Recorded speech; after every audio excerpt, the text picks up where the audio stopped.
So you've got people that have lived all sorts of human experiences. Many experiences have been repeated, you know? People with the whole foreclosure thing, people with the whole dying on the battlefield in trenches and stuff.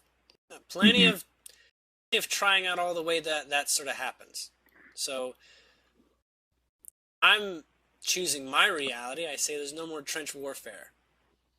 There's no more than that.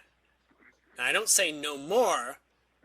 I just know what I'm excited to put in a box. Got like space for 300 things. I'm only putting in the 300 things that matter to me.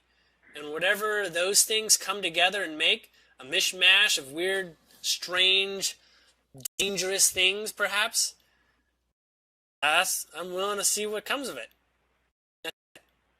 You can be brain dead almost and come up with just two things: eat and poop.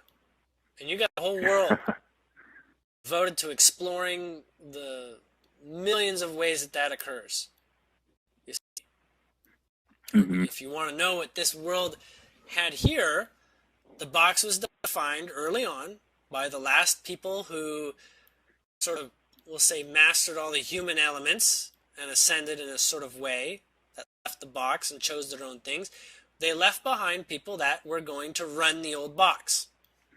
And this box was so that other beings can explore and see what they can make of it and see if they can try stuff out again in another way. But for the most part, the box is unique. And so in this box, one of the crummiest vibrations identified for humans was feces or shit. And they like to say that's it. Is shit. Mm-hmm. That's all there is. It. And then the greatest level, like the most expansive perception that you can hold in the box, is quite high. And it's called 1. The integer, the exercise of winning, W-O-N, and line. Line that isn't a segment, a line segment, which also looks like the number 1, consequently.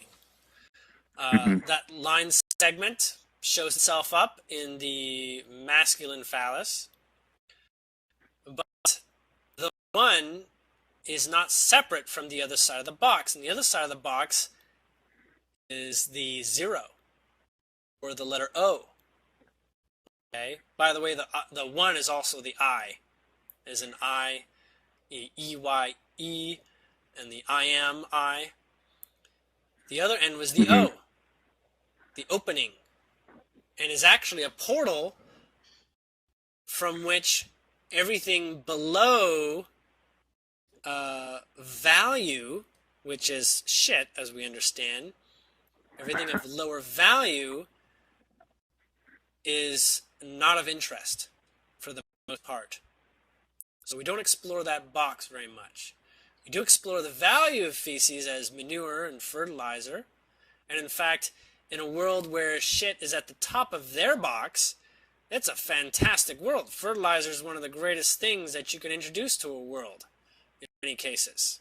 A world without humans, feces is a luxurious energy to behold on what it can do for the plant kingdom and what have you, you know?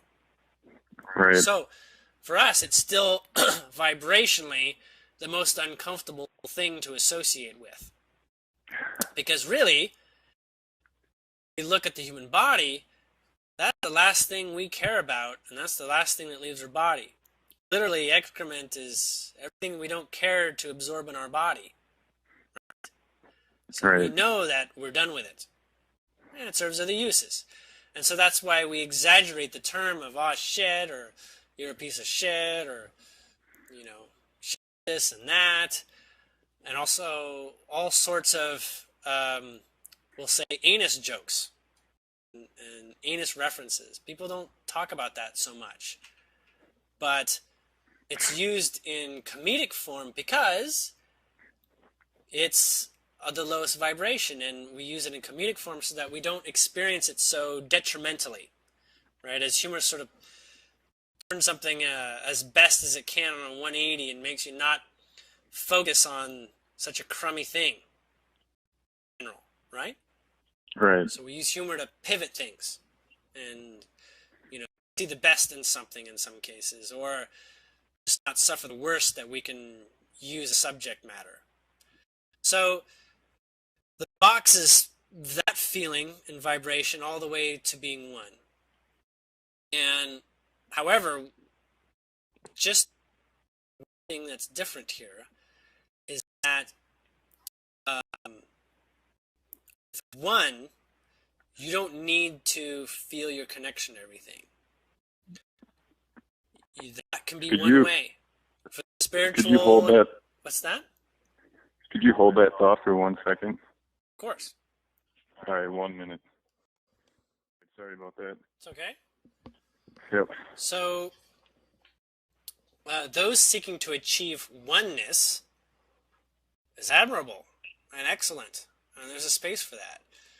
For others, it doesn't need to be so spiritual. It can just be, I want to win at life. I want to succeed.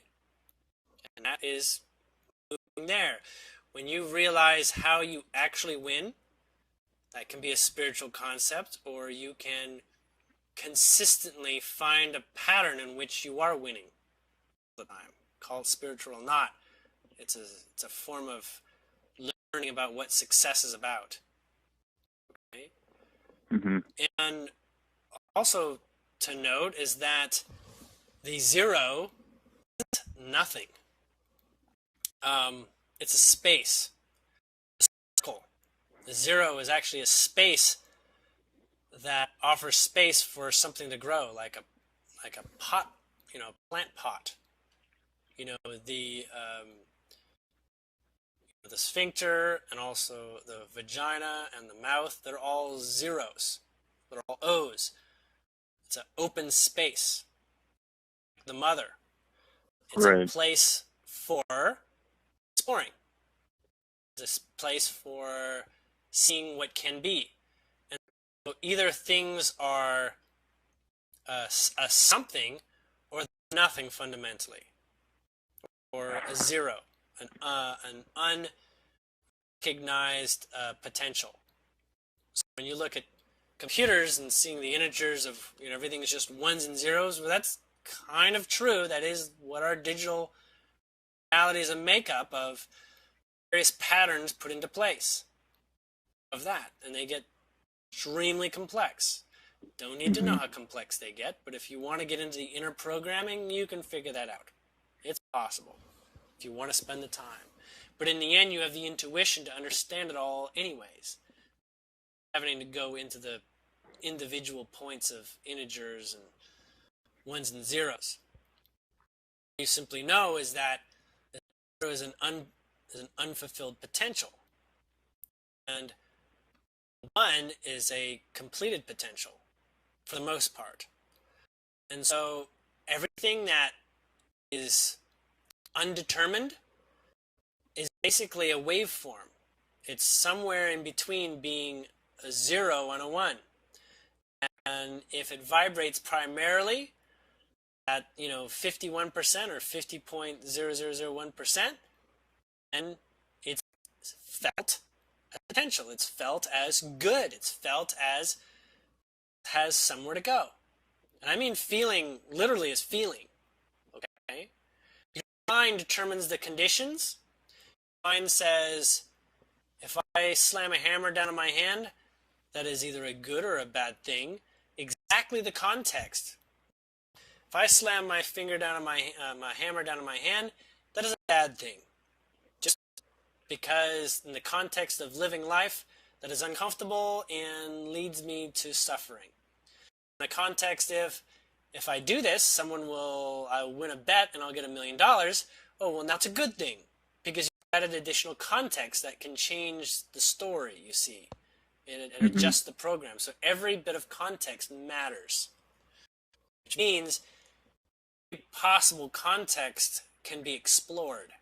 So What if I only hit your pinky finger? You still get $1 million? What if I gave you $100? Would you do it for $100? What if I did it this hard? Would I do it this hard? So humanity's gone through all the hammer slamming experiences to figure out just how valuable it is in any possible way that it can. And that's why you've heard of people slamming their fingers with hammers. Okay? That you've had to have the experience yourself just to see how useful it is to continue trying it. This is usually enough to get, oh, well, that was a silly game, slamming my finger with a hammer. Don't you do that anymore. Do you regret not exploring it further? Nah, I don't. Have you learned something for the future? Yeah, I learned I'm not interested in it. I'm not like rallying against and starting legislation for how to protect your finger from getting slammed every time you're working with nails. Let's abolish nails because you might slam your finger and we decided it's a not useful experience. No, it's open. There's no rules here. The same thing goes for killing. There's no rules with killing. It really is you. If you don't want to see somebody die and you decide it's over with, then you're done with that. You need to see people die. Okay? The dying is always a lesson. And it's different for every person in every situation. So I can't answer just, is dying for you? Well, whatever it is for you is what it's going to be. Each person's got their own story. But apparently, do people actually die? No. Because who they were lives on in many other ways, including physical experiences. We have this idea that we ruin each other's lives, meddling with it or manipulating or something like this. That's not really that true. We're having an experience of ourselves. So if I slam a hammer down on your finger, I suffer the consequences that I expect that is systematically going to lead to me having an experience. Punch me in the face. Or you're no longer my best friend, or you scream out and, excited, and then you punch me in the face, or something. It's like it's all there. Not anything besides the exploration process. And this world, the way that we've used governments and cultures and societies and religions, that's wrapping up. At this time. It's going to be wrapped up in a nice bow, and right now everyone is coming to a place of choosing what you want in your box. Since you really are the center of the universe for yourself, and your exploration as a human, you may have everything that you wish. What would you put in there? And you'd put in things that are knowns. Well, I like Ferraris, but if everyone had a Ferrari, maybe not so fun. Okay? So you don't say, I want Ferraris. It's a waste of energy. It's a waste of a wish, we might say. Say, well, I like cars. I like cars that are electric. So I'm having, non-fuel burning cars in my future, in my world. And that's what I'm calling it. That's what it's going to be. And to have it. More and more as you practice things like law of attraction, you'll see you really are the one creating it all. See it. And enough for the mind to say, let's go to the next step. All right, let's try a little bit more visceral experiment of manifesting reality and that way. But, over the coming year, there's only so much to explore of things that once were. It's about to become a world of what's next. Not in a fearful way, but a much more excited way. Right. That area where we say, does everyone have to be one? No. No, everyone doesn't have to get it. Not everybody has to get this thing. Because in the end, you and I here are the only one that needs to get it. There's the thing.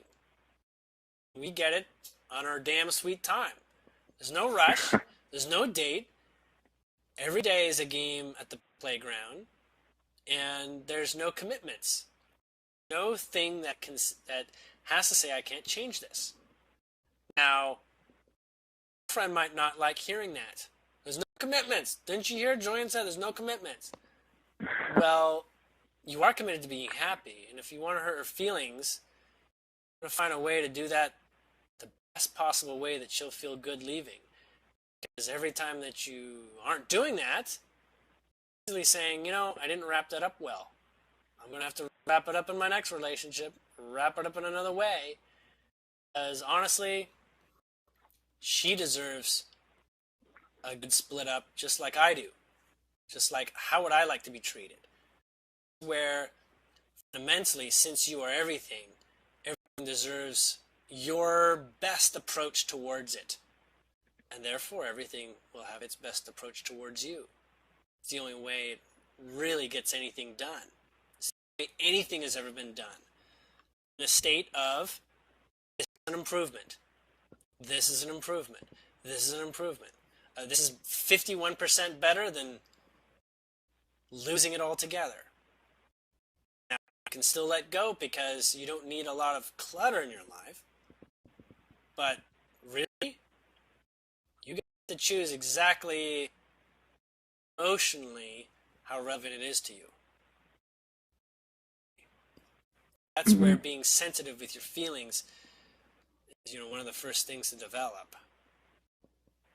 Because then you become more sensitive and thereby get to play with more pieces of life.